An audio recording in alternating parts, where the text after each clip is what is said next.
अब एक भाई बैठा है जनाब ताजा शरबत बना के बैठा है। भाई को पूछने अभी भाई तू की ला के बैठा है। अस्सलाम वालेकुम। वालेकुम सलाम। भाई जाने किस चीज का शरबत है? ए चीनी दा शरबत नहीं नहीं, ये चीनी का तो शरबत तो चीनी का ही होता है, विच रंग की पाए हुए हैं? ए रंग दूध बिलंगू है। अच्छा अच्छा है भाई जान, दूध बिलंगुआ पे स्पेशल शरबत है, कोई आम शरबत नहीं। दूध बिलंगुआ जेड़ा है ना, ये बड़ा एक ताकतवर शरबत होता है। तो तुसी वेख रहे हो भी मुख्तलिफ रंगा दूध बिलंगुआ बनाया पिया, लाल भी पीला भी है। बेसिकली जेड़ा दूध बिलंगुए का रंग होता है वह होता है। तुसी थल्ले वेखो, कैमरामैन अगर तुहानू विखावे तो है भाई जान बिलंगुआ विच नजर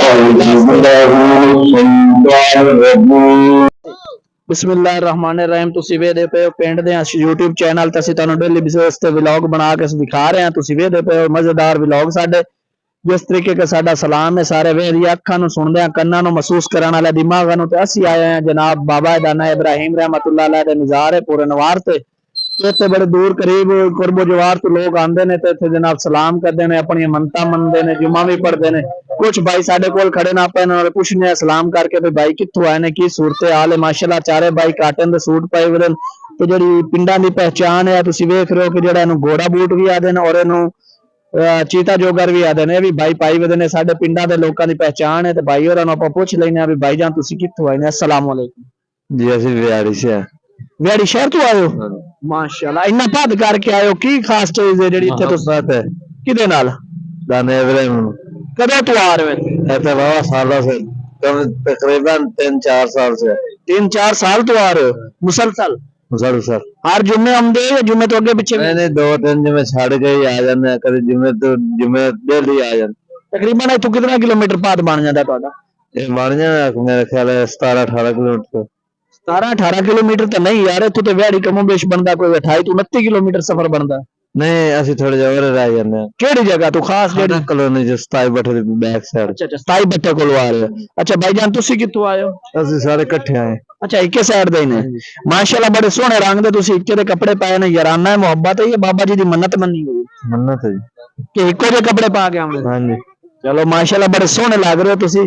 तुसी भी भाईजान उत्थों ही आए हो? मैं बिहाड़ी शहर दा जी। बिहाड़ी शहर दे हो? माशाल्लाह तुसी स्टूडेंट लग रहे हो। स्टूडेंट नहीं हो? अच्छा अच्छा माशाल्लाह तुसी भी मुसलसल आ रहे हो जी। की मोहब्बत है बाबा जी नाल? की कोई खास वजह, कोई मन्नत तुहाडी पूरी होई या कोई तुहाडी अकीदत दी कोई खास वजह हो कि तुसी इस वास्ते आंदे हो? सर जुमा पढ़ते हैं इस वास्ते। अच्छा इत्थे आके जुमा पढ़दे हो? जुमा पढ़न दा कोई मकसद खास होवे कि यार असी इस वजह तो इत्थे आके जुमा पढ़दे हैं? इन्ना बात करके सवाब तो है कि जितना बात तुसी वजू करके चलोगे जुम्मे वास्ते किसी नमाज वास्ते भी, वो तुहाडे दर्जात दी बुलंदी वास्ते तुहाडे सवाब वास्ते वैसे सवाब वो बनेगा। लेकिन एक स्पेशल होंदा ना कि कोई खास चीज क्यों व्याड़ी तो माशाल्लाह रस्ते च भी काफी सारे दरबार होंदे ने, उधर भी परां भी काफी सारे दरबार ने, लेकिन तुसी दाना इब्राहिम आए हो। जी बाबे अशर भी जाने हैं असी तकरीबन इत्थे भी जो हर जुमे असी जुमा पढ़ते होने हैं। कभी दाने अपना अशर हो गया, दाने इब्राहिम जो दरबार नेड़े लगे सिवा जाने। अच्छा काम की करदे हो तुसी? ड्राइवर रक्षा ड्राइवर ने। अच्छा रक्षा इत्थों रक्षे ते आए हो या मोटरसाइकिल? मोटरसाइकिल से। कितने मोटरसाइकिल आए गए? 2। अच्छा इतने को मोटरसाइकिल पार्किंग फीस भी है या बगैर पार्किंग की? बगैर पार्किंग। अच्छा जितने मर्जी डाक दो कोई मसला नहीं? वो तो शह लेने 200 की 300 ले लेने, मोटरसाइकिल कर लेने।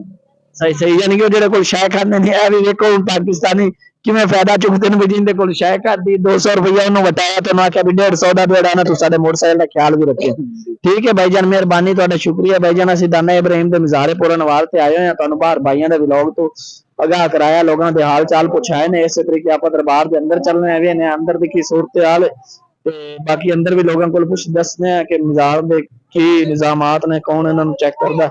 मज़ार दा अंदरूनी हिस्सा तुसीं अंदर वाले हिस्से च आ गए हो, देखो भी माशाल्लाह कड़ाके एक साइड ते बाबा ला के बैठा है। ठीक है जी। ते अगे भी सामने परली साइड ते तुहाडे जनाब पकौड़े समोसे ते जलेबियां ने बड़ी मजेदार मजेदार। ये एक मज़ार दे जेहड़ा ना अंदरूनी हिस्सा है, ਉਹਦਾ अपना एक रंग है। तुसीं वेखदे पे हो जनाब कि तकरीबन ओवरऑल लैन दे विच एक तरतीब दे विच सज्जे हत्थ भी ते खब्बे हत्थ भी दुकानां ने। इस तरीके एक भाई है भी कोई चीज ला के बैठा है, कोई सालन वगैरह रोटी निजाम बना के बैठा है। इस तरीके फिर अगे पकौड़े समोसे वाले आ गए जनाब। उस तो अगे जनाब है एक भाई बैठा है जनाब, ताजा शरबत बना के बैठा है। भाई को पूछने भी भाई तू की ला के बैठा है? अस्सलाम वालेकुम। वालेकुम सलाम। भाई जाने किस चीज का शरबत है? ए चीनी दा शरबत है। नहीं नहीं, ये चीनी का तो शरबत तो चीनी का ही होता है, विच रंग की पाए हुए हैं? ए रंग दूध बिलंगू है। अच्छा अच्छा है भाईजान, दूध बिलंगुआ पे स्पेशल शरबत है, कोई आम शरबत नहीं। दूध बिलंगुआ जेड़ा है ना, ये बड़ा एक ताकतवर शरबत होता है। ਤੇ ਤੁਸੀਂ ਵੇਖ ਰਹੇ ਹੋ ਵੀ ਮੁxtਲਿਫ ਰੰਗਾਂ 'ਚ ਦੁੱਧ ਬਿਲੰਗਵਾ ਬਣਿਆ ਪਿਆ, ਲਾਲ ਵੀ ਪੀਲਾ ਵੀ ਹੈ। ਬੇਸਿਕਲੀ ਜਿਹੜਾ ਦੁੱਧ ਬਿਲੰਗਵੇ ਦਾ ਰੰਗ ਹੁੰਦਾ ਹੈ ਉਹ ਆ ਹੁੰਦਾ। ਤੁਸੀਂ ਥੱਲੇ ਵੇਖੋ, ਕੈਮਰਾਮੈਨ ਅਗਰ ਤੁਹਾਨੂੰ ਵਿਖਾਵੇ ਤਾਂ ਭਾਈਜਾਨ ਬਿਲੰਗਵਾ ਵਿੱਚ ਨਜ਼ਰ ਆ